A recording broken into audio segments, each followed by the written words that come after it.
শেষ বিকেলে রোজকার মতো ছাদে উঠতেই চোখ গেল পাশের ছাদে প্রয়াস 2 হাত বুক গুজে একদিকে তাকিয়ে আছে, যেন সে নাবিলার অপেক্ষাই করছিলেন। এদিকে আয়। প্রয়াসের গম্ভীর কণ্ঠে নাবিলা ধীর পায়ে এগিয়ে রেলিং ঘেঁষে দাঁড়ালো। আমার কফি করার কথা তোকে মনে করে দিতে হবে কেন? নাবিলা প্রয়াসের চোখের দিকে তাকালো না, খোঁজার চেষ্টা করলো সেই চোখে কোনো মুগ্ধতা আছে কিনা, কিংবা ভালোবাসার ছোঁয়া, কিন্তু কিছুই বুঝতে পারল না। বিয়ে করে ফেলো, বউ প্রতিদিন কফি করে দেবে। সে তো করবই। তোর বিয়েটা হয়ে যাক, তারপর ধুমধাম করে বউ ঘরে তুলবো। ততদিন না হয় একটু কফিটা তুই করে দিলে। পাত্রী ঠিক করে রেখেছো বুঝি? প্রয়াস হালকা হেসে বলল, অনেক আগে ঠিক করে রেখেছি। মাঝখানে একটু মান অভিমান ছিল, তবে এখন ঠিকঠাক এগোচ্ছে। তুই কি এখন কফিটা করে দিবি? আমি কিন্তু এখনো খাইনি, আর কফি না খেলে অফিসের কাজগুলো করতে পারবো না। এখন অফিসে যাওয়া শুরু করিনি, তোর বিয়ে পর্যন্ত বাড়িতে বসেই সব কাজ করব, এটাই ঠিক করে নিয়েছি। আর তাই বাবা আপত্তি করেনি। পারবো না বলেই ঝরঝর করে কেঁদে ফেলল নাবিলা। প্রয়াসের মুখে পাত্রী ঠিক কথাটা শুনে নাবিলা খুবই কষ্ট পেয়েছে, সব ভেঙে গুড়িয়ে দিতে ইচ্ছে করছে। তারই সামান্য বহিঃপ্রকাশ হিসেবে চোখের অবাধ্য জল বেরিয়ে পড়েছে। নাবিলা কান্না শুরু করতেই প্রয়াস কিছুটা ভড়কে যায়। তখনই ওর মোবাইলে কল আসে এবং প্রয়াস ছাদ থেকে চলে যায়। নাক টানতে টানতে মুখ উঁচিয়ে প্রয়াসকে চলে যেতে দেখে কান্নার বেগ বেড়ে গেল নাবিলার। নিশ্চয়ই গার্লফ্রেন্ড কল দিয়েছে, তাই ওর চোখের পানিকে উপেক্ষা করলো। নাবিলাকে অবাক করে দিয়ে হন্ততন্ত হয়ে নাবিলাদের ছাদে আসলো প্রয়াস। এসেই আলতো হাতে নাবিলার মাথা বুকে চেপে ধরলো। কিছুটা আহ্লাদ পেয়ে নাবিলা এবার শব্দ করে কেঁদে ফেললো। এই কান্না থামা বলছি, এসব চোখের জল কিন্তু আমার একদম সহ্য হয় না। নাবিলা কান্না আটকানোর চেষ্টা করেও ব্যর্থ। কাঁদছিস কেন তুই? আমি কেমন বললাম যে কাঁদতে হবে? নাকি অন্য কেউ বকেছে? হ্যাঁ, আহা, নাবিলা পাখিটা কান্না করছে, প্লিজ কান্না থামা। নাবিলা পাখি কথাটা বিস্ময়ে নাবিলার হৃদয়ে প্রবেশ করেছে। সাথে সাথেই কান্না থেমে গিয়েছে। মুখ তুলতেই প্রয়াসের উদ্বিগ্ন চোখ দৃষ্টিগোচর হলো নাবিলার। এই চোখে কি শুধুই বোনের স্নেহ, নাকি ভালোবাসাও? প্রয়াস চোখের পানি মুছিয়ে দিয়ে জিজ্ঞেস করলো, কান্না করলি কেন? আপনারা ফোন এসছে। ফোপাতে ফোপাতে বলল নাবিলা। রাখ তোর ফোন, এদিকে আমি চিন্তায় মরছি, উনি ফোন নিয়ে পড়েছে। ধমকে ওঠে প্রয়াস, আবার গলার স্বর নরম করে বলল, আগে বল, অয়ন কি ফোন দিয়ে তোকে কিছু বলেছে, নাকি অন্য কেউ কিছু বলেছে? নাবিলা হক চুকিয়ে গেল। সত্যি কথা জানলে ভাইয়া কি ভাববে, তাই কিছুটা অমত অমত করে বলল, না আসলে কয়দিন পরেই তো মিস্টার অয়নের অধীনে যেতে হবে, তাই। পরেরটা পরে দেখা যাবে। তুই কাঁদবি নাকি তোর মিস্টার অয়ন কাঁদবে, সেটা সময় বলবে। বলে নাবিলার এলোমেলো চুলগুলো গুছিয়ে কানের পিছনে গুজে দিল। নাবিলার অস্থিরতা বেড়েই চলেছে। আকুদের আর 2 দিন বাকি, কিন্তু নাবিলা নিজেকে শান্ত করতে পারছে না। এই অস্থিরতার নাম প্রয়াস। প্রতিদিন কফি করে দেওয়া বিকেলটা একসাথে ছাদে সময় কাটানোর মাঝে নাবিলা কখন যে আবার প্রয়াসকে পছন্দ করে ফেলেছে নিজেও বুঝতে পারেনি। এই পছন্দের নাম ভালোবাসা কিনা সেটা নিশ্চিত হতে পারছে না নাবিলা। কাল বিকেলে প্রয়াস যখন ওর কান্নায় উদ্বিগ্নতা প্রকাশ করে, তখন থেকেই নাবিলার মনে হচ্ছে ও আকাশে উঠছে। প্রয়াস ওকে বুকে জড়িয়ে ধরেছে। নাবিলা পাখি ডেকেছে, তা ওর কাছে স্বপ্নের মতো লাগছে। এত খুশি বোধ হয় বিগত কয়েক মাসেও হয়নি। কিন্তু পরক্ষণে অয়নের কথা মাথায় আসতেই চুপসে যেতে হচ্ছে। এই দোটনা থেকে মুক্তি পেতে মাহি এবং তানজিলাকে কনফারেন্স কল দিল নাবিলা। মাহি রিসিভ করেই বলল, কি ব্যাপার, এই রাতের বেলা অয়ন বিলাতিকে ফোন না দিয়ে আমাদের ফোন দিচ্ছিস কেন? নাকি ভুলে টুলে চলে এলো? প্লিজ মাহি, ফাজলামি না করে আমার কথাটা শোন, তোরা খুব বিপদে পড়েছি। তানজিলা কিছুটা চিন্তিত হয়ে বলল, কি হয়েছে বলতো? মিস্টার অয়ন কি আবার কিছু করতে বলেছে তোকে? উফ না, তাহলে? I think I am in love. বলেই নাবিলা চোখ বন্ধ করে নিল। ফোনের ওপাশে বিকট শব্দে চিৎকার দিল মাহি এবং তানজিলা। হোয়াট? সিরিয়াসলি নাবিলা, তুই বিলাতির প্রেমে পড়েছিস? মাহির কথায় নাবিলা এবার বিরক্ত হলো। আমি কি একবার বলেছি যে আমি বিলাতির প্রেমে পড়েছি? ওনার প্রেমে পড়তে আমার বইয়েই গেছে। তানজিলা বলল, খোলাসা করে বল প্লিজ, কে সেই হতভাগা যাকে আকুদের আগে মনে ধরলো? নাবিলা প্রয়াসের প্রতি ওর সকল অনুভূতির কথা নিঃসংকোচে বলল ওদের কাছে। সব শুনে মাহি কিছুটা আর্তনাদের সুরে বলল, না, এটা হতে পারে না। আমি ভেবেছি তোর সাথে যখন প্রয়াস ভাইয়ের কিছু হলোই না তখন আমিই ট্রাই করি, কিন্তু তুই তো আমার উঠতি স্বপ্নটাই ফাটল ধরালি। তানছিলা ধমকে বলল, আহ, এখন মজা করার সময় নয় মাহি। পরশু আকদ, আর তুই এখন নিজের মনের কথা বুঝলি? তোর কথা ঠিক হলে প্রয়াস ভাইয়াও তোকে পছন্দ করে। নাবিলা কেঁদে ফেলল। আমি এবার কি করব? ভাইকে ভালোবেসে মিস্টার অয়নকে বিয়ে করা যে সম্ভব নয় রে। আচ্ছা শোন, একটা শেষ চেষ্টা করে দেখতে তোর অসুবিধা নেই। তুই প্রয়াস ভাইয়াকে নিজের মনের কথা বলে দে। হয়তো তোর পরিবারকেও ভালোবাসে বলি ওরা তোর বিয়ে ঠিক করায় নিজের মনের কথা চেপে গেছেন উনি। তুই যদি মনের কথাটা বলিস, ভাইয়া নিশ্চয়ই কোনো উপায় বের করতে পারবি। তানছিলা বলতেই মাহিও সহমত পোষণ করলো। কিন্তু ভাইয়ার যদি সত্যি সত্যি গার্লফ্রেন্ড থেকে থাকে তখন? উনি তো বললো পাত্রের ঠিক করা আছে। তুই যা যা বলছিস তাতে আমার মনে হচ্ছে ভাইয়া তোকে জেলাস ফিল করানোর জন্য ছাদে পাত্র ঠিক করা আছে বলেছে। না হলে তুই কেঁদে ফেললে ওভাবে ছুটে আসতো না। ভাইয়া হয়তো তোর পরিবারের কথা ভেবেই নিজের মনের কথা বলতে পারছে না। মনের কথাটা বলে দিলে দেখবি কোনো না কোনো উপায় বের হবেই। আমি আর মাহি কখনোই চাই না তুই মিস্টার অয়নের হাতে পুতুল হয়ে থাকিস। সারা রাত ভেবে নাবিলা ঠিক করে নিল আজ প্রয়াস ভাইয়াকে সে মনের কথা জানাবে। সারা রাত না ঘুমিয়ে আয়নার সামনে দাঁড়িয়ে কয়েকবার প্র্যাকটিসও করে নিয়েছে। নিজেকে খুঁটিয়ে খুঁটিয়ে দেখেছে আজ লেন্স নয় চশমা পড়েছে, মুখে একটু ফেস পাউডার দিয়েছে। প্রয়াস ন্যাচারাল বিউটি পছন্দ করে, তাই আর কোনো প্রসাধনী দিল না মুখে। বুক ভরে শ্বাস নিয়ে সবার চোখে ফাঁকি দিয়ে বাড়ি থেকে বের হলো নাবিলা। বাহিরে ঝলমলে রোদ উঠেছে, এখনো তা প্রখর হয়নি। রাস্তায় মানুষের কোলাহল এখনো কম। নাবিলার আজ সবকিছুই রঙিন লাগছে। কাকের কা কা ডাকও যেন বিরক্ত লাগছে না শুনতে। প্রয়াসের বাড়ির সদর দরজা খোলা, হয়তো শাহেদ আঙ্কেল বেরিয়ে যাবার পর আর লাগানো হয়নি। প্রয়াস ভাইয়ার বাবা খুব ভোরে অফিসে যান, আবার বেশ রাত করে ফেরেন। উনি একজন যান্ত্রিক মানুষ বলা চলে। ভেতরে ঢুকতেই উচ্ছ্বসিত একটা নারী কণ্ঠ এবং একটি পুরুষ কণ্ঠ কানে এলো। পুরুষ কণ্ঠটা পরিচিত, প্রয়াস ভাইয়ার কণ্ঠ, কিন্তু নারী কণ্ঠ। দোতলার সিঁড়ি পেরোতেই বড়সড় একটা ধাক্কা খেলো নাবিলা। প্রয়াসকে জড়িয়ে ধরে আছে একটি মেয়ে, তার কথাই অজস্র ঝুড়ি ঝরে পড়ছে। খুশি প্রয়াসও। তোমার তো বিকেলে আসার কথা ছিল, আমাকে ফোন দিলেন কেন? আমি রিসিভ করতে যেতাম তোমায়। প্রয়াস মেয়েটাকে ছেড়ে বলল, তাহলে কি তোমায় এত সারপ্রাইজ করতে পারতাম বলো? খুশি হওনি? খুব খুশি হয়েছি আমি, এতদিন তোমার অপেক্ষাতেই ছিলাম। আমিও তোমায় খুব মিস করেছি এই কয়দিন। এসে তো একদম ভুলেই বসে আছো, দরকার ছাড়া কথাই বলো না। মোটেও না, তোমায় ভুলে যাওয়া কি সম্ভব বলো? আমার জীবনের সবচেয়ে বড় খুশি কারণ তো তুমি। এই জন্যই তো আমি তোমায় এত। এর পরের কথাটুকু নাবিলার কর্ণগোচর হয়নি, তার আগেই দ্রুত পায়ে বাড়ির বাইরে বেরিয়ে গেছে। চোখ বেয়ে অঝরে অশ্রুপাত হচ্ছে ওর। দৌড়ে নিচের ঘরে ঢুকে দরজা আটকে দিল নাবিলা। সাইমা বেগম পেছন থেকে কয়েকবার ডাকলেও শুনল না। মেয়ের এমন অদ্ভুত ব্যবহারে চিন্তিত হয়ে ছুটে এলেন সাইমা বেগম। কয়েকবার দরজা ধাক্কানোর পর নাবিলা কর্কশ সুরে মাকে চলে যেতে বলল। সাইমা বেগম কিছুটা আহত হলেও মেয়েকে একা থাকতে দিয়ে চলে গেল। নাবিলা চশমাটা খুলে ছুঁড়ে ফেলল। ওর স্বপ্নে দেখা প্রয়াস ভাইয়াকে জড়িয়ে ধরে ফর্সা মেয়েটাই তাহলে সে। তার মানে সত্যিই প্রয়াস ভাইয়ার গার্লফ্রেন্ড আছে। নাবিলার প্রতি তাহলে কোনো অনুভূতি নেই প্রয়াস ভাইয়ার? এইসব ভেবে আবারও বিমর্ষতা গ্রাস করলো নাবিলাকে। চোখ বন্ধ করতেই দোতলায় প্রয়াসের রুমের সামনে একটা সুন্দর মেয়েকে জড়িয়ে ধরা প্রয়াসের চেহারা ভেসে উঠছে বারবার। একজন ভুল মানুষের জন্য অনুভূতি কেন সৃষ্টি হলো ওর? সারাদিন দরজা বন্ধ করে নিল নাবিলা। শুধু মায়ের ডাকাডাকিতে একবার দরজা খুলে খাবার নিয়েছে, কিন্তু খেতে পারেনি। সাইমা বেগমকে চিন্তিত দেখে নয়নতারা বেগম বললেন, হয়তো কাল আকদ হয়ে যাবে বলে মন খারাপ, ওকে একা থাকতে দাও। সাইমা বেগমও তাই আর ঘাটালেন না। পারিবারিক ভাবে আয়োজন হচ্ছে কালকের জন্য।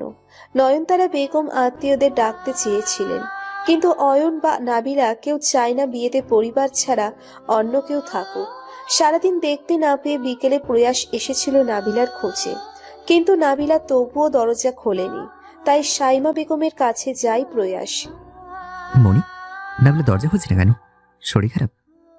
সকাল থেকেই দরজা বন্ধ করে রেখেছে, দরকার ছাড়া খোলেনি। আমার সাথেও রাগারাগি করছে। একটু দেখ তো কেন এমন করছে। যদি তোকে বলে আমি কয়েক দিক সামলাবো বল। আচ্ছা মনি, তুমি যাও, আমি দেখছি। প্রয়াস চিন্তিত মুখে নাবিলার রুমের দরজায় কয়েকবার টোকা দেয়। নাবিলার কোনো প্রত্যুত্তর না পেয়ে প্রয়াসের রাগ হয়। এসে থেকে একদিনও নাবিলাকে বিকেলে ঘুমোতে দেখেনি। আর আজ তো একবারের জন্যও ওর দেখা পাওয়া যায়নি। সকাল থেকে দরজা বন্ধ মানে নিশ্চয়ই কিছু হয়েছে।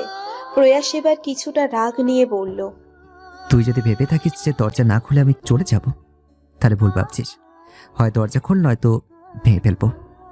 নাবিলা শোয়া থেকে উঠে আস্তে করে উত্তর দিল, তুমি চলে যাও, আমার কারোর সাথে দেখা করতে ভালো লাগছে না। তুই দরজা খুলবি কি না? অগত্যা নাবিলাকে দরজা খুলতেই হলো। প্রয়াস ঘরে ঢুকতেই নাবিলা মাথা নিচু করে নিল। সকাল থেকে কান্নার ফলে চোখের অবস্থা কেমন তা ও নিজেও জানে না। প্রয়াস তীক্ষ্ণ চোখে তাকিয়ে নাবিলাকে পর্যবেক্ষণ করে বলল। মুখ তোল। নাবিলা একইভাবে দাঁড়িয়ে রইল। মুখ তুলতে বলেছি আমি। প্রয়াসের এমন শক্ত কণ্ঠে নাবিলাকে মুখ তুলতেই হলো। প্রয়াস অবাক হয়ে দেখল ওকে। ফোলা চোখ, বিধ্বস্ত মুখে এক শ্যামঙ্গিনী দাঁড়িয়ে আছে। পরন্ত বিকেলের আলোয় লাল চোখগুলো যেন ফুটে উঠেছে। প্রয়াস এক পা ওর দিকে এগোতেই নাবিলা কয়েক পা পিছনে চলে যায়। তা দেখে প্রয়াসের কপালের ভাঁজ আরো একটু গাঢ় হয়। কি হয়েছে তোর? এরকম অদ্ভুত আচরণ কেন করছিস? আয়না একবার নিজের চেহারাটা দেখতো, কি অবস্থা করেছিস নিজের। আমায় নিয়ে তোমার না ভাবলেও চলবে। কি জন্য এসছো সেটা বলো। এমন ব্যবহার কেন করছিস? কান্না করে চোখ ফুলেছিস কেন তুই? শরীর খারাপ? প্রয়াস নাবিলার কপালে হাত দিতে গেলে নাবিলা আবার পিছিয়ে যায়। আমি একদম ঠিক আছি, বেশি ঘুমিয়েছি তাই চোখ ফোলা। প্রয়াস বুকে হাত গুজে বলল। আচ্ছা, আজ হঠাৎ এত ঘুমের কদর কেন পড়ছেন আপনি? নাবিলা তাচ্ছিল্যের হাসি দিয়ে বলল, কাল আমার বিয়ে, তাই আজ একটু বেশি বেশি ঘুমিয়ে নিচ্ছি। এবার বলো কেন এসছো। প্রয়াস কিছুক্ষণ নীরব চাহনিতে দেখে বলল, বিয়ের জন্য এত তারা? আচ্ছা যাই হোক, আমার মেহমান এসেছে কানাডা থেকে, তোর সঙ্গে পরিচয় করতে চাইলাম, আর কিন্তু তুই তো একবার এলি না আজ। মেহমান? স্পেশাল মেহমান। কথাটা শুনে নাবিলা চোখ বন্ধ করে নিল। আমার এই মুহূর্তে কারোর সাথে দেখা করতে ইচ্ছে করছে না। কাল নিয়ে আসবে, দেখা করে নেব। এখন আমায় একটু একা থাকতে দাও প্লিজ। প্রয়াস আহত চোখে তাকিয়ে নাবিলার হাত ধরে টেনে খাটে বসালো। নাবিলা হাত পা ছোড়াছুড়ি করলেও ছাড়াতে পারল না ওকে। চুপ করে বসে থাকে এখানে। প্রতিটা মানুষের ব্যক্তিগত অনুভূতি থাকে, কথা থাকে। কোনো কারণে তুই খুব কান্না করছিস, সেটা আমি বুঝতেই পারছি। আমাকে না বলতে চাইলে বলিস না, আর আমি জোরও করবো না। তবে চোখের বসে কিছু করে বসিস না প্লিজ।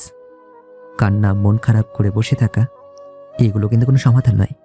হয় যে জিনিসটা নিয়ে কষ্ট পাচ্ছিস তা ভুলে যা, অথবা তার একদম শেষ দেখে ছাড়। নাবিলার মুখটা নিচের দিকে ঘুরিয়ে চোখের পানি মুছে দিয়ে প্রয়াস আবারও বলল, মনির সঙ্গে নাকি রাগারাগি করেছিস? নিজের একমাত্র মেয়েকে তার অনিচ্ছায় বিয়ে দিতে হচ্ছে বলে তিনি কষ্ট পাচ্ছেন। মনির সঙ্গে রাগারাগি করে তার মনের দহনটার বৃদ্ধি করিস না প্লিজ। প্রয়াস বেরিয়ে যেতেই নাবিলা শব্দ করে দরজা লাগিয়ে খাটে বসে ফোপাতে লাগলো। মানুষটা এত কিছু বোঝে অথচ এটা কেন বোঝে না যে আমি তার জন্যই কষ্ট পাচ্ছি। অন্যের বেলায় জ্ঞানের জাহাজ, অথচ নিজে অন্যের মন বোঝে না। বুঝবে কি করে? সে তো আরেকজনকে মন দিয়ে বসে আছে। তোমার কথাই না হয় আরেকবার শুনলাম, ভুলে যাব সবকিছু সবকিছু। কথাগুলো একা একা বিড়বিড় করে আবার কান্নায় ভেঙে পড়ল নাবিলা। সিদ্ধান্ত নিয়ে ফেলেছে সে কারো জন্য কষ্ট পাবে না। প্রয়াস থাকুক তার ভালোবাসা নিয়ে। নাবিলাও অয়নকে বিয়ে করে নেবে, তবে অয়নের পুতুল হয়ে বাঁচবে না, পাল্লা দিয়ে চলবে অয়নের সাথে। প্রয়াসের যত্ন, অধিকারবোধকে ভালোবাসা ভেবে শুধুই এক মরীচিকার পিছনে ছুটেছে নাবিলা। ভালোবাসাটা না হয় অপ্রকাশিত ভাবে আবার চাপা পড়ে যাক কিশোরী বয়সের ভালো লাগার মতো। মনের মাঝে আর দ্বিধাদ্বন্দ্ব না থাকুক তাকে নিয়ে। মেঘে ঢাকা শহরের সন্ধ্যা নেমেছে সবে। চারিদিকে কৃত্রিম আলোর আনাগোনা শুরু হয়েছে। নাবিলাদের বাড়িতে সবাই ছোটাছুটিতে ব্যস্ত। একটু পরই অয়নের পরিবার চলে আসবে। এত কিছু মাঝে নির্জীব নাবিলা, তানজিলা এবং মাহি অনেক কিছু করেও ওর মন ভালো করতে পারেনি। নাবিলার ঠোঁটে হাসি ঝুলিয়ে রাখলেও আদতে সেই হাসির প্রাণ নেই। প্রয়াসের চিন্তা মাথা থেকে ঝাড়তে সেই বিকেলের পর নাবিলা তার সামনেও যায়নি একবার। এমনকি প্রয়াসও নাবিলার খোঁজ নেয়নি, যেটা নাবিলাকে আরো বেশি ভুগিয়েছে। বিকেলে হালকা মিষ্টি রঙের বেনারসি শাড়িতে সেজেছে নাবিলা। মাহি এবং তানজিলা সাহায্য করেছে সাজতে। গোমরা ছন্নছাড়া মুখটা মেকআপের ছোঁয়া পেতেই যেন সতেজ হয়ে উঠেছে। নাবিলা আয়নায় তাকিয়ে মনে মনে ভাবল, মুখের মেকআপের মতো যদি অন্তরেও মেকআপ দিয়ে সব দুঃখ ঢেকে দেওয়া যেত তাহলে খুব ভালো হতো। পরক্ষণেই ভাবল, অন্তরের মেকআপ আছে তো? হ্যাঁ আছে, অভিনয়। অন্তরের দহন ঢেকে দিয়ে একজন মানুষকে বাহিরে একদম উৎফুল্ল দেখাতে সাহায্য করে অভিনয়। রাতে আকদের অনুষ্ঠান হবে বিধায় সন্ধ্যায় অয়নের পরিবার হাজির হয়। অয়ন তখনও আসেনি, একটু পরে এসে পড়বে বলে ফোনে জানায়। এর মাঝে প্রয়াস দুইজন বিদেশি নারী এবং বাচ্চা নিয়ে হাজির হয়। সবাই কৌতূহলী চোখে তাকালে প্রয়াস পরিচয় করিয়ে দেয় তাদের। মনি, তোমার সাথে তো জেসির আগে থেকে পরিচয় করিয়েছি, বাকিদের সাথে পরিচয় করে দিই। ও হচ্ছে জেসি, আমার বান্ধবী। কানাডায় আমরা একসাথে পড়াশোনা করেছি। নাবিলা মুখ তুলে একবার দেখে নিল। লম্বা মুখ, বাদামি এবং কালো মিশেল চুলের একজন সুন্দরী মেয়ে। দেখতে বিদেশি হলেও স্পষ্ট বাংলা বলতে পারে। নাবিলা মনে মনে ভাবল, সেদিন সকালে সেই মেয়েটা প্রয়াস ভাইয়ের বান্ধবী। অবশ্য পরিবারের সামনে বান্ধবী বলে পরিচয় দেবে, এটাই তো স্বাভাবিক। প্রয়াস এবার অপর মহিলার কোল থেকে বাচ্চাটা নিজের কোলে নিয়ে হেসে ইংরেজিতে বলল। তোমার পরিচয় না হয় তুমি নিজেই দিয়ে দাও। মেয়েটি কিছুক্ষণ চুপ করে মাথা নিচু করে রইল, অতঃপর স্পষ্ট ব্রিটিশ ইংরেজিতে নিজের পরিচয় দিল। আমি ইমিলি, অয়নের বাচ্চার মা। নাবিলার দাদি নয়নতারা বেগম ছাড়া বাকি সবার মাঝে বিনা মেঘে বজ্রপাত ঘটেছে কথাটায়। নয়নতারা বেগম ইংরেজিতে না জানায় এখনো কিছু বুঝে উঠতে পারছেন না। অয়নের মা এগিয়ে এসে বলল, কিসব বাজে বাজে কথা বলছো তুমি? তারপর নাবিলার বাবা তারেক হোসেনের দিকে তাকিয়ে বলল, আপনাদের আত্মীয় আমার ছেলে নামে এসব মিথ্যে কেন বলছে? আমাদের এভাবে অপমান করার মানে কি? তারেক হোসেন প্রয়াসের দিকে আহত দৃষ্টিতে তাকালো। প্রয়াস যথেষ্ট দায়িত্ববান একজন ছেলে, সে কখনোই মজা করে না। তাই তারেক হোসেন কি বলবে বুঝতে পারল না। এমনি অয়নের মায়ের কথা কিছুই বুঝল না। সে প্রয়াসের দিকে তাকাতেই প্রয়াস মাথা নেড়ে আশ্বস্ত করল। এমিলি আবার বলতে লাগলো, অয়ন আর আমি একই ইনস্টিটিউটের শিক্ষার্থী ছিলাম, তবে পরিচয় ছিল না। 5 বছর আগে এক কমন ফ্রেন্ডের জন্মদিনে আমাদের বন্ধুত্ব হয়, সেখান থেকেই ভালোবাসা। এবং প্রায় 3 বছর আমরা লিভ ইন রিলেশনশিপে ছিলাম। পারফেক্ট কাপল যাকে বলে, আমরা ঠিক তেমন ছিলাম। এরপর অয়ন আমাকে বলল তার পক্ষে এই সম্পর্ক রাখা সম্ভব নয়। ওর পরিবার একজন খ্রিস্টান মেয়েকে পুত্রবধূ রূপে মেনে নেবে না, উল্টো ওকেও ত্যায্য পুত্র করবে। ততদিনে আমাদের ছেলের 1 বছর হয়েছে। ওর নাম অলিভার। অয়ন বলেছে সে অলিভারের সব দায়িত্ব নেবে, যাবতীয় ব্যয় বহন করবে, কিন্তু আমাদের সাথে থাকবে না এবং আমার সাথে বৈবাহিক সম্পর্কে জড়াতে পারবে না। এমনিতেও ছেলে হবার পর অয়ন বদলাচ্ছিল, ওর সাথে আমার বনিবনা হচ্ছিল না। তাই অয়ন আমাকে ছেড়ে দেশে চলে আসার পর আমিও মুভ অন করি, নিজের কেরিয়ার এবং ছেলেকে নিয়ে ব্যস্ত হয়ে পড়ি। অলিভারকে প্রতি মাসেই একটা মোটা অঙ্ক পাঠায় অয়ন। কয়েকদিন পরপর ভিডিও কল দিয়ে 2-3টা কথা বলে। That's it. এমিলির প্রতিটি কথা বাংলায় বলল প্রয়াস। এতক্ষণে নয়নতারা বেগম সবটা বুঝতে পেরেছে। তিনি ধপ করে সোফায় বসে গেল। বাকি সবাই এখনো বাকরুদ্ধ হয়ে আছে। অয়নের পরিবার তখনও দমে যায়নি। নিজের ছেলেকে নির্দোষ প্রমাণ করতে গলায় জোর এনে অয়নের বাবা জিজ্ঞেস করল।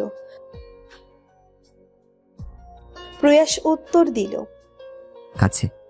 প্রয়াস এমিলিকে ইশারা করলো হাতের মোবাইলটা অয়নের বাবাকে দিতে। এমিলিও তাই করলো। দিশা আগে ফোনটা নিয়ে ঘেঁটে দেখলো অয়নের সাথে এমিলির কিছু ঘনিষ্ঠ ছবি। বিশেষ করে এমিলি যখন প্রেগনেন্ট তখনকার দুজনের বেশ কিছু ছবি আছে। তাতে বোঝাই যাচ্ছে অয়ন বাচ্চাটা নিয়ে এক্সাইটেড। অলিভারকে কোলে নিয়ে আদর করারও বেশ কিছু ভিডিও রয়েছে। এছাড়াও ভিডিও চ্যাট, মাসে মাসে টাকা পাঠানো, দেশ বিদেশে ঘুরতে যাওয়া সহ সব প্রমাণই মোবাইলে করে রয়েছে। দিশাকে হতাশ হতে দেখে অয়নের বাবা মা যা বোঝার বুঝে গেল। নাবিলা ফোনটা নিয়ে সব ঘেঁটে দেখলো। ওর খুশি হওয়া উচিত নাকি কষ্ট পাওয়া উচিত বুঝতে পারল না। তবে এই মুহূর্তে অয়নকে সামনে পেলে কয়েকটা চড় নিশ্চয়ই বসিয়ে দিত। প্রমাণগুলো দেখলো বর্ষার ঘরে উপস্থিত দুই পরিবারের সবাই। তারেক হোসেন প্রয়াসকে জিজ্ঞেস করলো, এত সব তুই জানলি কি করে? প্রয়াস একটু হেসেই অলিভারকে কোল থেকে নামালো। এত অপরিচিত মুখ দেখে কিছুটা ঘাবড়ে গেছে সে। গুটিসুটি পায়ে এমিলির কাছে গিয়ে দাঁড়ালো অলিভার। প্রয়াস জেসিকে দেখিয়ে বলল, ওর মাধ্যমে জেনেছি কাকাই। কিভাবে?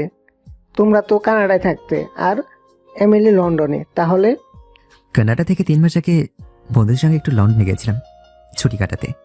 সেখানে জেসির বড় বোন জিমি থাকে। আমরা লন্ডনে একটা উপরে তার বাড়িতে দাওয়াতে গিয়েছিলাম।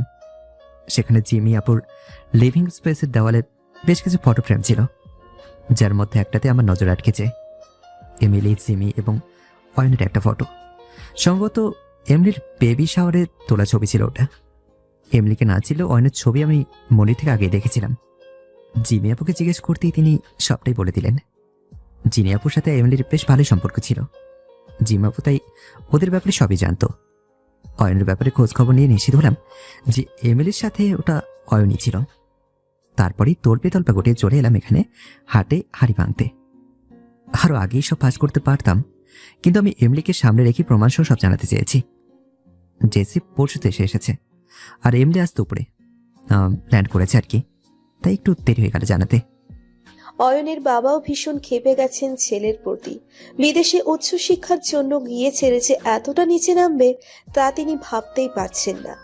রেগেই ঘড়ি থেকে স্ত্রীর উদ্দেশ্যে বলল, তোমার ছেলে এখনো আসছে না কেন? আজ এর বিহিত করেই ফিরবো। উত্তরটা প্রয়াস দিল। আপনার ছেলে আসবেন আঙ্কেল। সে কোনোভাবে জেনে গেছে যে এমলি এখানে এসেছে এবং তাকে আমি নিয়ে এসেছি, সেটাও জানতে পেরেছে। কিছুক্ষণ আগে আমার ফোনে একটা মেসেজ এসেছে, সেখানে অয়ন স্পষ্ট বলেছে যে কাজটা ভালো করলে না। ছেলের এহেন অধপতনে, অপমানে, লজ্জায় মাটিতে মিশে যেতে ইচ্ছে করছে অয়নের পরিবারের। দিশা অলিভারের দিকে তাকালো। একদম অয়নের মতোই চোখ মুখ, পিটপিট করে সবাইকে দেখছে। দিশা এগিয়ে গিয়ে ওর হাত ধরতে চাইলে অলিভার মায়ের পেছনে চলে গেল। সে প্রয়াস এবং মাকে ছাড়া সবাইকে ভয় পাচ্ছে। ঘটনার আকস্মিকতা মেনে নিতে পারেননি নয়নতারা বেগম। আদরের নাতনিকে সর্বোচ্চ সুখী করতে গিয়ে তার বিপদে ডেকে এনেছিলেন। নাবিলার জন্য তিনি সারাদিন চিন্তা করে। নাবিলা হালকা শ্যামবর্ণের হওয়াতে নয়নতারা বেগমের মনে হালকা সংশয় আছে। তার উপর চশমা পড়তে হয়। কোনোদিন যেন এই সকল দিক নিয়ে কেউ নাবিলাকে হেয় করতে না পারে। তাই তিনি ভাবতেন অয়নের মতো একজন পেলে এবং তার কথায় চললে নাতনি সামাজিক, সাংসারিক সব দিকে এগিয়ে থাকবে। মানুষ খোঁটা দেওয়ার সুযোগ পাবে না। কিন্তু এসব করতে গিয়ে তিনি নাবিলার মন বুঝতেই ভুলে গিয়েছেন। অথচ ছোটবেলায় দাদিই ছিল নাবিলার সব থেকে ভালোবাসার মানুষ। তার মতো করে নাতনিকে কেউ বুঝতে পারত না। স্বামীর শেষ ইচ্ছে লালন করে সমাজ নিয়ে ভাবতে গিয়ে কবে যে নাতনির সাথে দূরত্ব সৃষ্টি হয়ে গেছে বুঝতেই পারলেন না। তারেক হোসেনেরও অপরাধ বোধ হচ্ছে। ব্যবসায়িক বন্ধু বলে তার ছেলে সম্পর্কে খোঁজ খবর নিতে গাফিলতি করেছেন তিনি, যার ফল এখন হাড়ে হাড়ে টের পাচ্ছেন। বাবার ইচ্ছে এবং নিজেদের বন্ধুত্ব, আত্মীয়তার রূপ দিতে মেয়েটার মতামতকেও অগ্রাহ্য করেছেন। মেয়ের চোখের দিকে তাকাবে কিভাবে সেই মরমে মরে যাচ্ছেন তিনি। হঠাৎ করেই নাবিলা চিৎকার করে উঠল, দাদি! ছুটে দাদির কাছে বসলো। নয়নতারা বেগম বুকের বাঁদিকে হাত দিয়ে ধীরে ধীরে নির্জীব হয়ে পড়ছেন। একের পর এক ঘটনার আকস্মিকতায় নাবিলার পরিবারের সবাই দিশেহারা হয়ে পড়ল। নাবিলা ভয়ে কেঁদে ফেলেছে। প্রয়াস ছুটে এসে নয়নতারা বেগমকে কোলে তুলে নিতে নিতেই নাবিলাকে উদ্দেশ্য করে বলল, কান্নার সময় নয় এখন, বিপদে মাথা ঠান্ডা রাখতে হয়। অ্যাম্বুলেন্সে ফোন দিয়ে আনতে আনতে অনেক সময় চলে যাবে, তার থেকে আমার গাড়িতে নিয়ে যাই। চল আমার সাথে। নাবিলা সহ ওর পুরো পরিবার প্রয়াসের পিছনে ছুটল। উদ্দেশ্য হাসপাতাল। হাসপাতালের করিডোর ধরে পায়চারি করছে প্রয়াস। নয়নতারা বেগম হার্ট অ্যাটাক করেছেন। নিশুতি গভীর হয়ে মাঝপথে এসেছেন। নয়নতারা বেগমের অবস্থা এখনো আশঙ্কাজনক। হাসপাতালে এখন নাবিলা, প্রয়াস এবং তারেক হোসেন এবং সাইমা বেগম রয়েছে। তারেক হোসেন গেছেন ডাক্তারের সাথে। শত বলেও নাবিলা এবং মনিকে বাড়িতে পাঠাতে পারেনি প্রয়াস। একটার পর একটা ধকল সইতে না পেরে পুরো পরিবার নেতিয়ে গেছে। প্রয়াস ধীর পায়ে হেঁটে সাইমা বেগমের পাশে বসলো। সাইমা বেগম এতক্ষণ কাদার ফলে এখন কিছুটা ফোঁপাচ্ছে। প্রয়াস সাইমা বেগমের ডান হাতটা নিজের হাতের মুঠোয় নিয়ে বলল, আমি দেরি করে ফেলেছি, তাই না মনি? আমার আরো আগে সব জানা উচিত ছিল। তাহলে হয়তো দাদি হবে কষ্ট পেত না, তাই না? সাইমা বেগম কিছুক্ষণ চুপ রইল, তারপর লম্বা শ্বাস নিয়ে বলল, তোর কোনো দোষ নেই বাবা। মা একটু বেশি আশা করে ফেলেছিল, তাই নিরাশা মেনে নিতে পারেনি। সারা জীবন নাতনির জন্য তিনি সেরাটাই করেছে, তাই ভেবেছে এবারও সেরাটাই হবে। ভুল করে নাবিলার ক্ষতি করতে যাচ্ছিল, এটা তিনি মানতে পারেননি। সেই মন কষ্ট থেকেই এই অবস্থা। আমাকে ক্ষমা করে দিও। সব চেনো আমি অভিনয় করে গেছি সবার সঙ্গে। ধুর বোকা ছেলে, নিজেকে ছোট ভাবিস না। আমার মেয়ের জীবন রক্ষা হয়েছে তোর সাহায্যে। তুই যে কত বড় একটা উপকার করলি, একদম তোর মায়ের মতোই হয়েছিস। একবার তোর মা আমার মেয়েকে বাঁচালো, এবার তুই বিপদ থেকে রক্ষা করলি। কথাটা শুনে দুই চেয়ার পরে বসে থাকা নাবিলাও কৌতূহলী দৃষ্টিতে তাকালো। নাবিলা প্রশ্ন করল, মামুনি কি করছিল মা? সাইমা বেগম সে প্রশ্নের উত্তর দেওয়ার আগেই প্রয়াস বলল। চোখে কি হয়েছে তোর?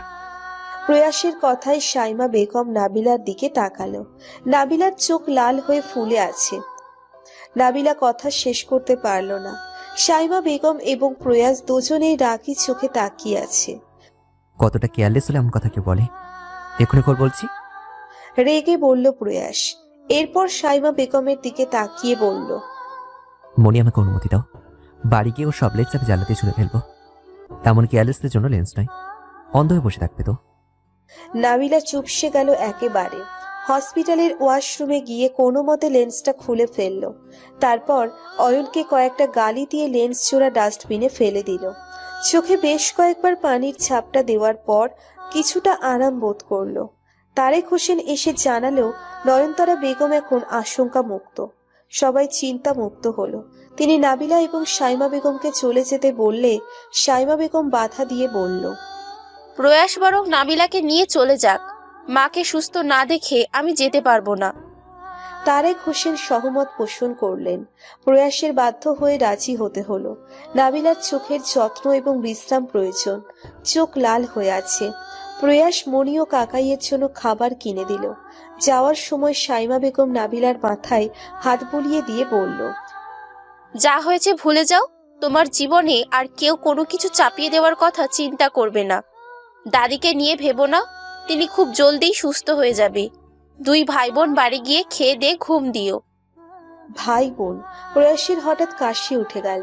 নাবিলা ভ্রু কুচকে তাকালো। প্রয়াস কোনো মতে চুপচাপ বেরিয়ে গেল।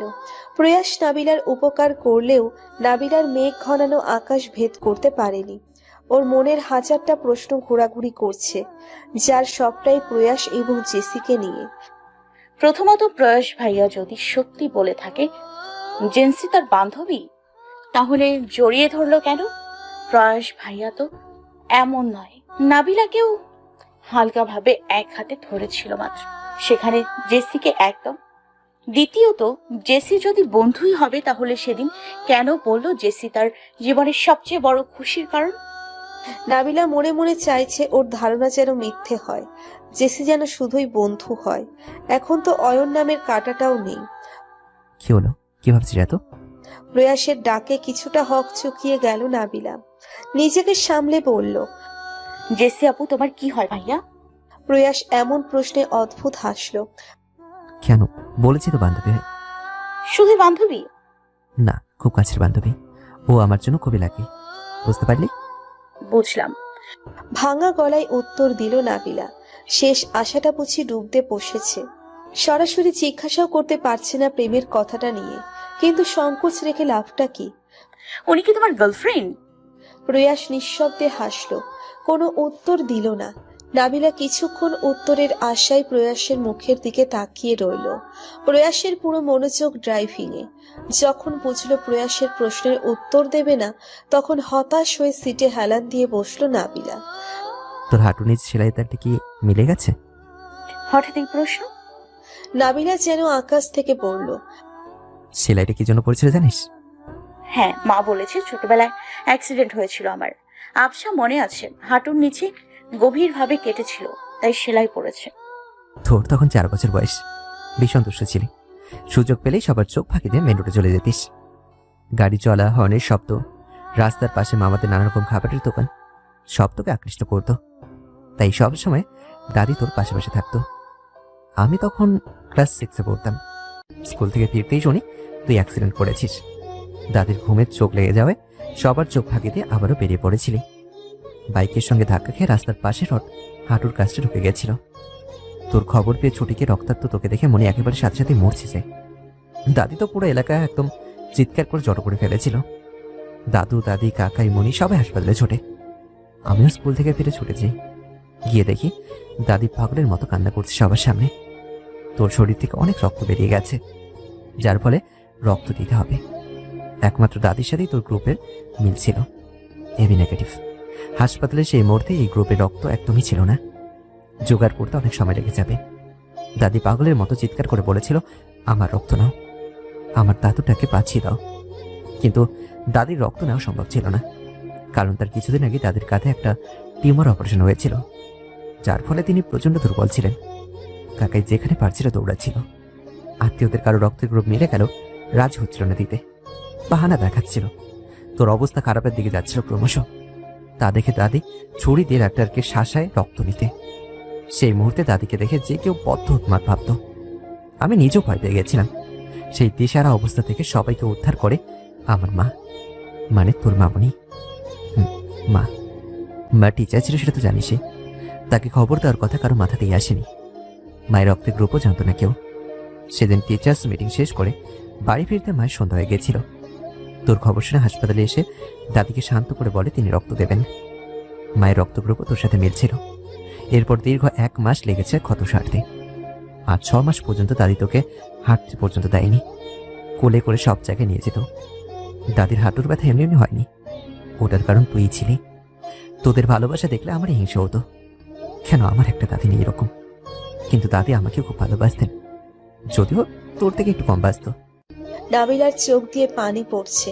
গাড়িটা বাড়ির সামনে থামতেই প্রয়াস নাবিলার দিকে তাকালো। মুখ চেপে কাঁদছে মেয়েটা। বাড়িতে ঢোকার পর প্রয়াস বলল, দাদি মানুষটা খুবই সরল। তোর কোনো ভাই নেই বলে কখনো দাদিকে দেখেছিস আফসোস করতে? নাবিলা ডানে বামে মাথা নাড়ালো, দেখেনি। দাদু মারা যাওয়ার পর দাদি তোকে একটা ধরেই বেঁচে আছে, ভীষণ ভালোবাসে তোকে। মাঝে কিছুটা দূরত্ব তৈরি হয়ে গেছে শুধু, তাই তো আজকে তোকে ভুল মানুষের হাতে তুলে দেওয়ার অনুশোচনায় হাসপাতালে শুয়ে আছেন। কাকাইও কম অসুবিধা ভুগছে না। খেয়াল করবি, তোর চোখের দিকে তাকাতে পারছে না তিনি। এই বাড়ির প্রতিটা মানুষের এক বুক ভালোবাসা তুই, তাই কারো উপর রাগ করে থাকিস না প্লিজ। মানছি যে ওদের কিছুটা ভুল ছিল, কিন্তু বিয়েটা তো হয়ে যায়নি, তাই না? ছোট থেকে যারা তোর 1000টা ভুল ক্ষমা করেছে, তাদের একটা ভুল তুই ভুলে গেলি না হয়? পারবি না? পারবো। এবার মুখটা ধুয়ে আয়। মেকআপ কাজের লেপটে আপনি একদম সত্যিকারে পেতে লাগছে। যা ভাগ এখান থেকে, বিয়ের আগে মরতে চাই নেই মুখ দেখে। নাবিলা মুখ বেঁকিয়ে রুমে গেল। আয়নার সামনে দাঁড়িয়ে ঝাপসা দেখলো, তবুও বুঝলো সত্যি ভূতের মতো লাগছে। তাড়াতাড়ি ফ্রেশ হয়ে নামতেই প্রয়াস ওর চোখে চশমা ঠেলে দিল। এটারই অভাব বোধ করছিল এতক্ষণ। হাসপাতাল থেকে আসার আগেই লেন্স খুলে ফেলেছিল। সবই ঝাপসা দেখেছে পুরোটা সময়। টেবিলে তাকিয়ে দেখলো প্রয়াস নিজের খাবার গরম করে সাজিয়ে ফেলেছে। খাবার খাওয়ার পর যাওয়ার সময় প্রয়াস কন্ট্যাক্ট লেন্স এর খুঁটিনাটি যা আছে সব নাবিলার ঘর থেকে নিয়ে গেল। দরজা আটকে দিয়ে শুতে যাওয়ার আগে একটা ভাবনা মাথায় এলো নাবিলার। বিড়বিড় করে বলল, অয়ন এত সহজে সরে যাবে আমার জীবন থেকে? ও কি মেনে নেবে এমিলি আর অলিভারকে, নাকি আবার কোনো ঝামেলা বাঁধবে? স্নিগ্ধ সকালের সূচনা। ভোরের রক্তিম সূর্য এখন প্রখরতা ধারণ করেছে সময়ের সাথে সাথে। কর্মব্যস্ত মানুষের আনাগোনা রাস্তায় ধীরে ধীরে বেড়েই চলেছে, কিন্তু সুন্দর সকাল উপভোগ করার সময় নেই গাড়িতে থাকা 3 জন মানুষের। সকাল সকাল নয়নতারা বেগমকে দেখতে বেরিয়ে পড়ে প্রয়াস ও নাবিলা, সাথে জেসিও আছে। এমিলি এবং অলিভার সকালের ফ্লাইটেই আবার ব্রিটেনের উদ্দেশ্যে যাত্রা করেছে। অয়নের খোঁজ এখনো পাওয়া যায়নি। অলিভার কিংবা এমিলি কাউকেই মানবে না অয়নের পরিবার, সাফ জানিয়ে দিয়েছেন অয়নের মা। দিশা বাচ্চাটার জন্য অনুরোধ করলেও তিনি নিজের সিদ্ধান্তে অটল। নাতিকে একটিবারের জন্যও কাছে টানেনি তারা কেউ। অলিভারের মুখটা দেখে নিজের রক্ত বলে বুকের ভিতর ধক করে উঠলেও মান সম্মান বাঁচাতে সেদিক থেকে মুখ ফিরিয়েছে অয়নের পরিবার। যতই চেপে রাখা যায় ততই মঙ্গলজনক, যদিও তা খুব একটা সম্ভব হবে না তারা জানে। এমিলি অবশ্য অয়নকে তার লাইফে আর চায় না। 2 মা ছেলে দিব্যি আছে। এখন সে যাওয়ার আগে বলেও গেছে তার ছেলেকে কেউ তার থেকে নিতেও পারবে না। বাবা হিসেবে অয়ন অলিভারের যা সম্পর্ক রেখেছে সেটুকুই থাকবে।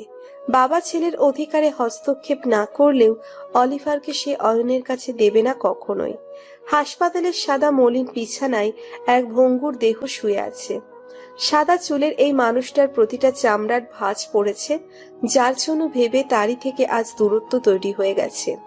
ভাঁজ পড়া চামড়ার মলিন মুখটা দেখে নাবিলার বুকের ভিতর যেন একটা ধাক্কা খেলো।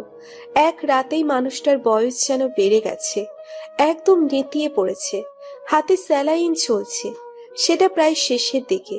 নাবিলার মনে হলো অনেক দিন দাদিকে ভালো করে দেখা হয় না, মন খুলে গল্প করা হয় না, মাথায় তেল না দিলে বকা খাওয়া হয় না, কুচকানো হাতটা মাথায় বিড়ি কেটে দেয় না অনেক দিন, কোকড়ানো চুলের জট ছাড়াতে কেউ চিরুনি নিয়ে তাড়া করে না, টান টান করে বিনুনি করাও হয় না এখন। কোথায় হারালো দিনগুলো? অস্ফুট স্বরে আর্তনাদ করলো নাবিলা। প্রয়াস পেছন থেকে নাবিলার মাথায় আলতো করে হাত রেখে বলল, হারায়নি, শুধু লুকিয়ে গেছে। এখন সেই দিনগুলো খুঁজে বের করার সময় চলে এসেছে। নাবিলা অশ্রুসিক্ত নয়নে তাকালো প্রয়াসের দিকে। প্রয়াস চোখের কপাট আলতো বন্ধ করে মাথা দুলিয়ে আশ্বাস দিল ওকে। নাবিলা, এসেছিস? দাদি ভাঙা গলায় ক্ষীণ স্বরে ডেকে উঠল। জ্ঞান ফিরেছে ভোরেই। প্রয়াস নাবিলা দুজনেই ভেতরে তাকালো। নয়নতারা বেগম মলিন দুর্বল চোখে চেয়ে আছে। নাবিলা কাছে গিয়ে দাদির ডান হাতটা চেপে ধরে বসল। দাদি একটুও ভালো না, তাই না রে? তোকে একটু ভালোবাসি না। নাবিলা ডোকরে কেঁদে উঠল। দাদির হাতটা গালে চেপে রেখে বলল, আমার দাদির মতো দাদি হয় না, তার মতো করে আমার কেউ ভালোবাসতে পারবে না কোনোদিন। নয়নতারা বেগম কিছুক্ষণ মৌন রইলেন, তারপর বলতে লাগলেন, আমার যখন বিয়ে ঠিক হয় জানতে পারি তোর দাদু ছিলেন বদরাগী একজন মানুষ, খুবই কড়া স্বভাবের ছিল। বাবা মা আমার মতের তোয়াক্কা না করেই বিয়েটা দিয়ে দেয় ওনার সাথে। প্রথম প্রথম খুবই সিটিয়ে থাকতাম ভয়ে, কিন্তু বিয়ের কিছুদিন পরেই তার আচরণ বিস্তর ফারাক ধরা দিল। মানুষটার বদরাগী স্বভাব বদলে কেমন ঠান্ডা স্বরের কথা বলা শুরু করলো। হয়তো প্রিয় মানুষটাকে ভয় পেতে দেখেই কিংবা আমার প্রতি ভালোবাসায় সেই আমূল পরিবর্তন এসেছিল তার। দেখতে এমন আহামরি সুন্দর ছিলাম না আমি, তথাকথিত সমাজের শ্যামলা বরণ মেয়ে ছিলাম। গায়ের রং চাপা হওয়ায় সবাই বলতো ভালো বর পাবো না, অথচ পেয়েছিলাম একটা রত্ন। আমার সংসারে যখন আবার একজন শ্যামলিনী এলো, ভাবতে লাগলাম কিভাবে তাকে সমাজের কটু কথা থেকে বাঁচাবো, কিভাবে তাকে সবার থেকে আড়ালে রাখবো। যুগের ধরন পাল্টেছে। আমাদের বেলা যেমন কথা শোনাতাম তার কিছুই শুনতে দিনি তোকে, বুকে আগলে রেখেছিলাম। তার দাদু যখন একজন রাজপুত্রের সন্ধান আনলো, ভাবলাম তারই মতো একজন রত্ন হবে সে, আমার ভালোবাসার নাতনিকে আগলে রাখবে। তাই তো উঠে পড়ে লেগেছিলাম। একটা বারও ভাবতে পারিনি আমরাও ভুল হতে পারি। নাতনির বিরক্ত মাখা চেহারা দেখে ভাবতাম আমারই প্রতিচ্ছবি। বিয়ের পর সবই সুন্দর চলবে, ঠিক যেমনটা চলছিল আমার বেলায়। অথচ কত বড় ভুলটাই না করতে যাচ্ছিলাম। মানুষটা মরার আগে যদি একটিবার জানতো ভালো পরিবারের বকে যাওয়া ছেলেটা তিনি পছন্দ করেছেন, তবে খুবই কষ্ট পেত। মানুষটাকে ভালোবেসে তার একটা ইচ্ছে আগলে রাখতে গিয়ে আমার নাতনি তার ইচ্ছেটা দেখিনি। ভীমরতিতে পেয়েছিল আমায়, বয়স হয়েছে কিনা। নয়নতারা বেগমের চোখের কার্নিশ ঘেঁষে বেয়ে চলা উষ্ণ ধারাটি নাবিলা মুছে দিল আলতো করে, মাথায় হাত বুলিয়ে বলল, ভুলে যাও দাদি, সব ভুলে যাও। আমার আগের দাদি হয়ে ফেরত আসো। অনেকদিন মাথায় হাত বুলিয়ে ঘুম পাড়িয়ে দাও না, নিজের হাতে খাইয়ে দাও না। এবার সুস্থ হয়ে সকল দায়িত্ব আবার বুঝে নাও। আমায় ক্ষমা করিস বোন। আহ, আবার সেই কথাই বলছো? ভালো লাগছে না কিন্তু। আমি সব ভুলে গেছি, তুমিও ভুলে যাও। এমন সময় প্রয়াস প্রবেশ করলো। ঠোঁটে হাসির রেখা টেনে নাবিলার মাথায় চাপড় মেরে বলল, হ্যাঁ দাদি, জলদি সুস্থ হও তুমি। এই পাগলকে মানুষ মানতে তোমাকে সুস্থ হতেই হবে। তোমার নাতনি চুলের জ্বর ছাড়তে পারে না, মাথায় তেল না দিতে দিতেই একদম বোধহয় চুল খড়ের মতো হয়ে গেছে। দেখো না কেমন পাগলের মতো চুল হয়ে আছে। নাবিলা মুখ ফুলিয়ে তাকালো। নয়নতারা বেগম মৃদু হেসে নাবিলার এক হাত জড়িয়ে ধরলেন। সব আদে তো নাতনি কি করে যাচ্ছ, আমাকে কার চোখেই পড়ে না।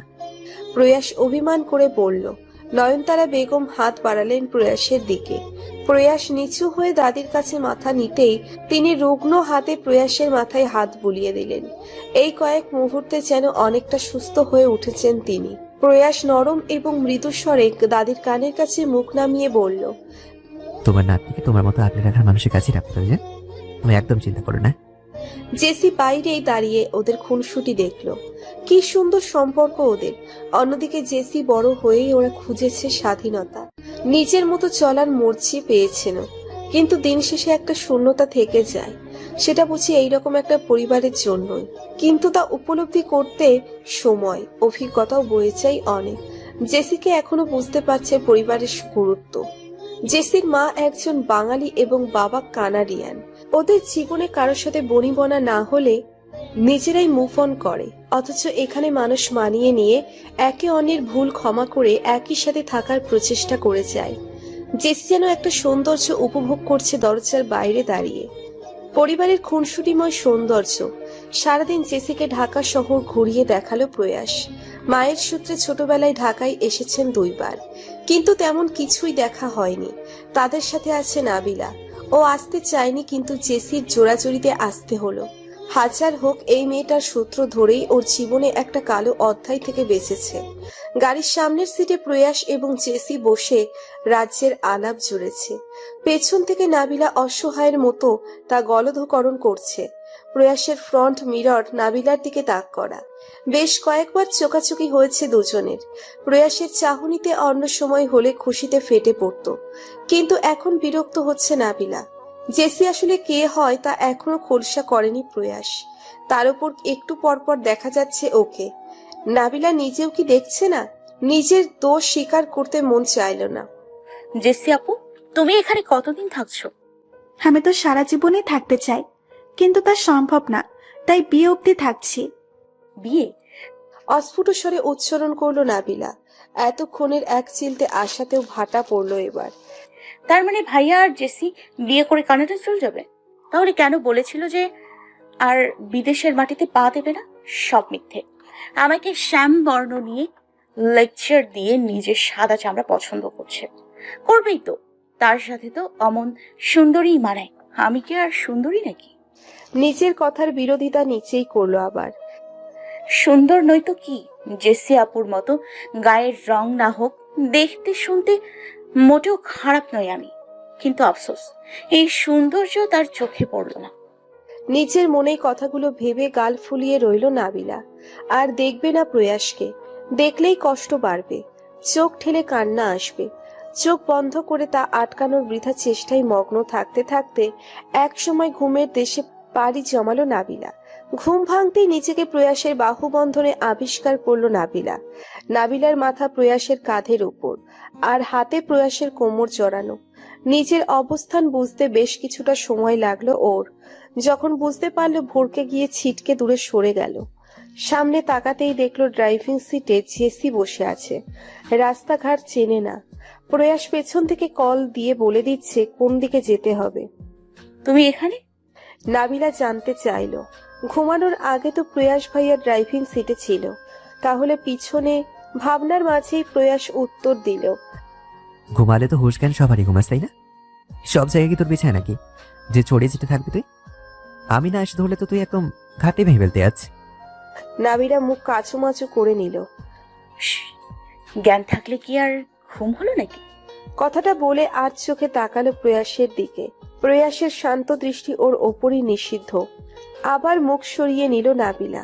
এটা সত্যি যে ঘুমালে নাবিলার হুঁশ থাকবে না, তবে ঘুম থেকে উঠে এভাবে নিজেকে আবিষ্কার করতে তাও ভাবতে পারেনি।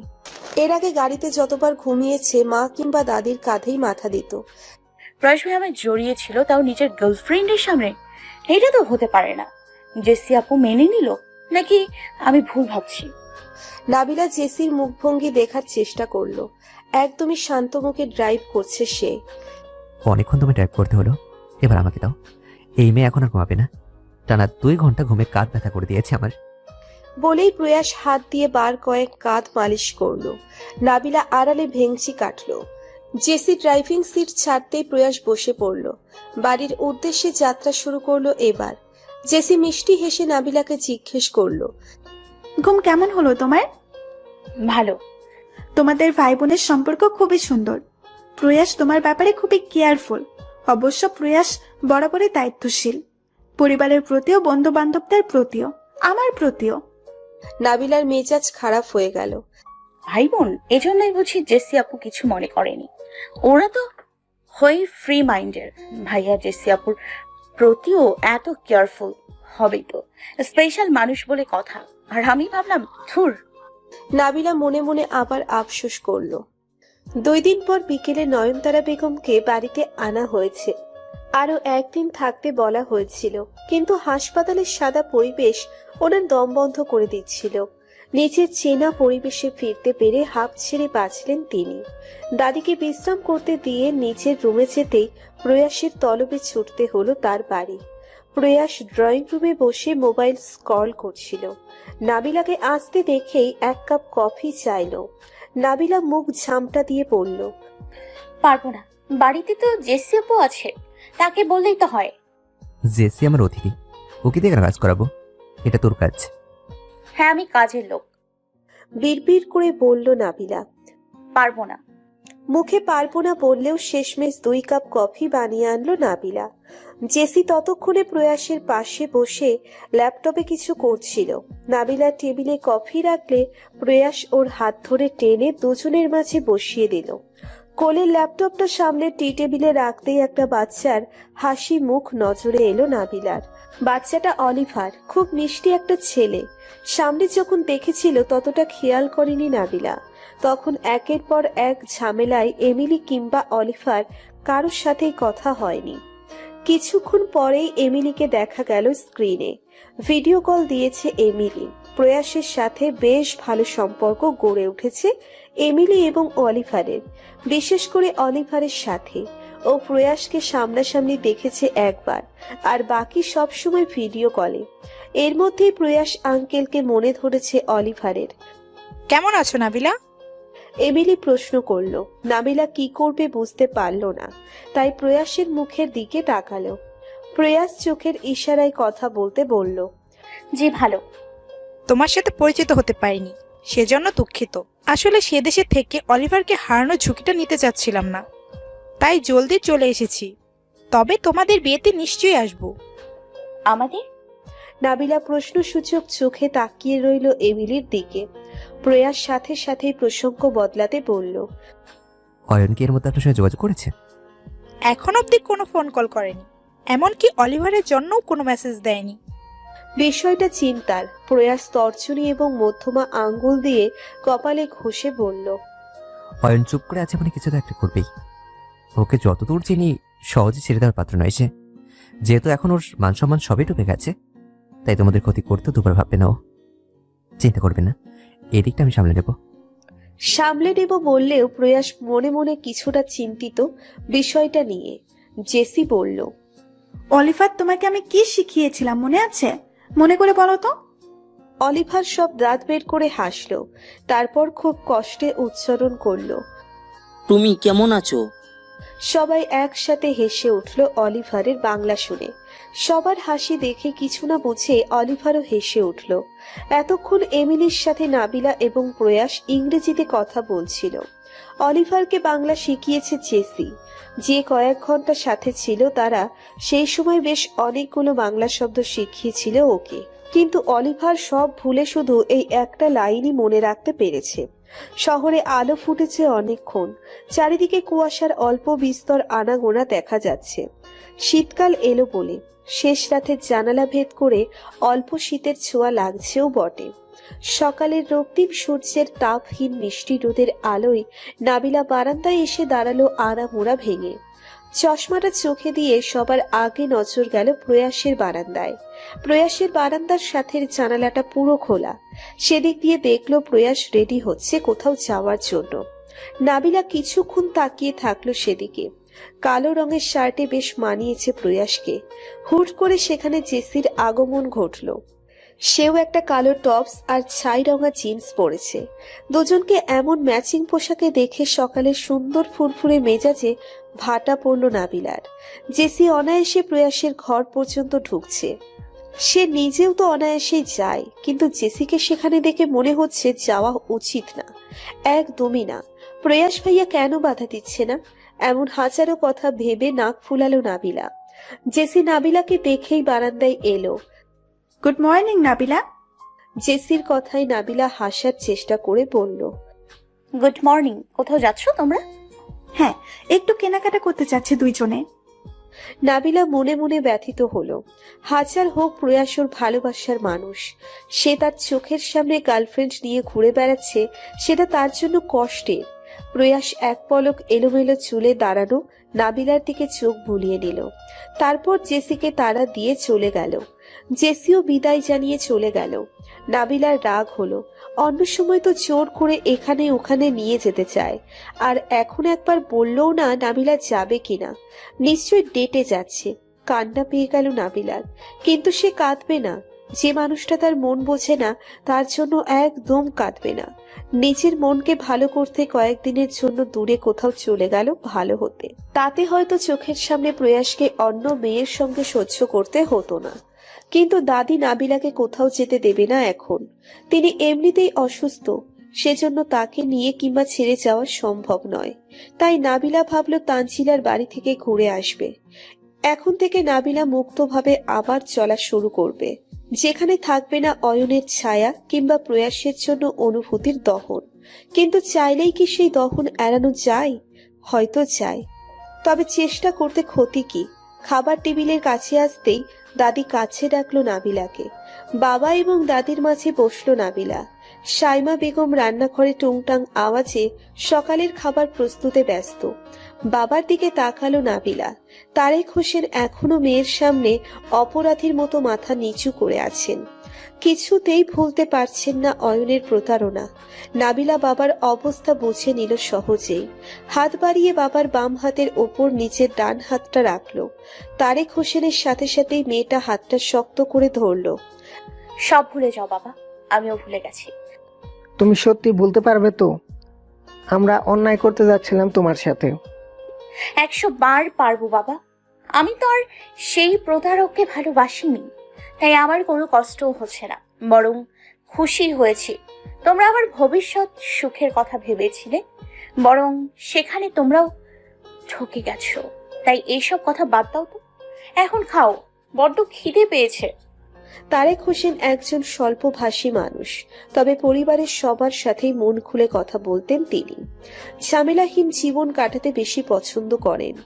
সেখানে হুট করেই একটা অপ্রীতিকর ঘটনা তাকে একদমই অন্তর্মুখী স্বভাবের করে ফেলেছে। অয়নের পরিবারের সাথে যত ধরনের ব্যবসায়িক যোগাযোগ ছিল সব ছিন্ন করে অয়নের কুকীর্তি ছড়িয়ে দিয়েছেন তিনি। আর যাই হোক, এতে তার মেয়ের সম্মান যাবে না। আর কেউ মেয়ের বিয়ে ভাঙা নিয়ে কিছু বললেও এখন আর ওনার কিছু যায় আসে না, বরং একটা প্রতারণার থেকে মেয়েকে বাঁচাতে পেরেই খুশি তিনি। দাদির সাথে কিছুটা সময় কাটালো নাবিলা, তারপর বেরিয়ে পড়ল তানজিলার বাড়ির উদ্দেশ্যে। যাওয়ার পথে মাহিমকেও ডেকে নিল ফোন করে। সেখানে পৌঁছতেই জানতে পারলো তানজিলার কাজিনের সাথে তানজিলার বিয়ের কথা চলছে। ছেলেটা ইঞ্জিনিয়ার। ছোট থেকেই তানজিলার সাথে খুব ভাব ছেলেটার। দুজন দুজনকে পছন্দ করলেও কেউ মুখ ফুটে বলেনি। শেষে দুই পরিবারই তাদের বিয়ে ঠিক করেছে। কথাটা শুনেই নাবিলার মন ভালো হয়ে গেল। যাক, কেউ তো ভালোবাসার মানুষকে পাচ্ছে। মাহি আর্তনাদ করে বলল, তোরা কি শুরু করেছিস বলতো? যাকেই ভাবছি পটাবো তাকেই দখল করে নিচ্ছিস। মানে সারা জীবন আমাকে আইবুড়ো সিঙ্গেল রাখার পায়তারা করছিস, তাই না? তানজিলা শব্দ করে হেসে ফেলল। নাবিলা খানিক শ্লেষের হাসি দিয়ে বলল, দখল করতে আর পারলাম কই, সেখানে অন্য কেউ বসতি স্থাপনে ব্যস্ত। মাহি বলল, তুই শুধু একবার বল, ওই জেসিকে তোর প্রয়াস ভাই জীবন থেকে দূর করার হাজারটা আইডিয়া দেবো তোকে। নাবিলা আগের মতোই বিষণ্ণ মনে বলল, না রে, আমি আর কারো জীবনে দ্বিতীয় ব্যক্তি হতে চাই না। এবার না হয় কিছুটা নিজের মতো বাঁচি। প্রয়াস ভাইয়া থাকুক তার বান্ধবী অথবা গার্লফ্রেন্ড নিয়ে। তুই শিওর কি করে হচ্ছিস যে জেসি আপু তার গার্লফ্রেন্ড? এমন তো হতেই পারে যে তারা শুধুই বন্ধু। তানজিলা নাবিলার দিকে কোল্ড ড্রিঙ্কসের গ্লাস এগিয়ে দিয়ে পড়ল। নাবিলা গ্লাসে এক চুমুক দিয়ে উত্তর দিল, জানি না, আমি কিচ্ছু জানি না। একবার মনে হয় শুধুই বান্ধবী, আবার মনে হয় তার থেকে বেশি কিছু। সরাসরি প্রশ্ন করে উত্তর পাইনি ভাইয়ার কাছে। তানজিলা বিরক্তি নিয়ে বলল, ভাইয়া যখন কিছু বলেইনি তখন ধরে কেন নিচ্ছিস যে তাদের সম্পর্ক আছে? হয়তো তার মৌনতায় সম্মতি ছিল। তাছাড়া জেসি আপু বলেছে বিয়ে করেই ফিরবে এখান থেকে। সবাই হতাশ নিঃশ্বাস ছাড়ল। অতঃপর মাহি আবার উচ্ছ্বসিত হওয়ার চেষ্টা করে বলল, বাদ দে এসব কথা। তানজিলা ম্যারিডটা গ্রহণ করতে যাচ্ছে, তাও আবার নিজের পছন্দের মানুষটাকে। এখন আমরা সেটাই সেলিব্রেট করব। তানজিলা মাহির কাঁধে হাত দিয়ে বলল, বলা তো যায় না আমার বিয়েতেই নিজের পছন্দের মানুষটাকে পেয়ে যেতে পারিস। আর এটা তো মাথায় আসেনি, তোর বিয়েতে পরীর মতো সাজবো আমি। ছেলেদের লাইন লাইন লেগে যাবে একদম। নাবিলা আবার স্বাভাবিক হতে শুরু করলো।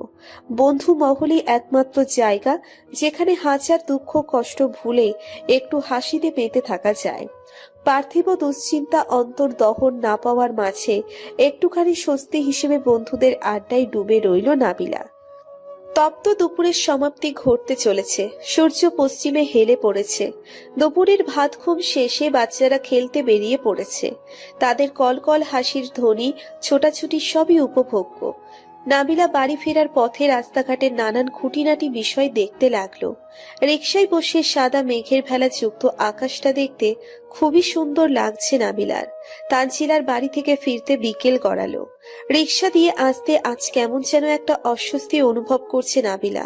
হঠাৎ হঠাৎই মনে হচ্ছে কেউ ওকে দেখছে, ফলো করছে, কিন্তু আশেপাশে সন্দেহভাজন কোনো ব্যক্তি অথবা গাড়ি নজরে পড়ছে না। এই অস্বস্তিটা কি শুধুই ভ্রম, অথবা এতগুলো গাড়ির মাঝে কেউ ফলো করলে নাবিলার বোঝার কথাও নয়। মনের ভেতর দ্বিধা দ্বন্দ্ব নিয়েই বাড়ি পৌঁছলো নাবিলা। রুমে কিছুক্ষণ বিশ্রাম নিতেই জেসি এসে হাজির। নাবিলার কাছে জেসি শাড়ি পরিয়ে দেওয়ার আবদার করলো। আজ প্রয়াসও জেসি শপিং করেছে। প্রয়াস 2টা শাড়ি এনেছে।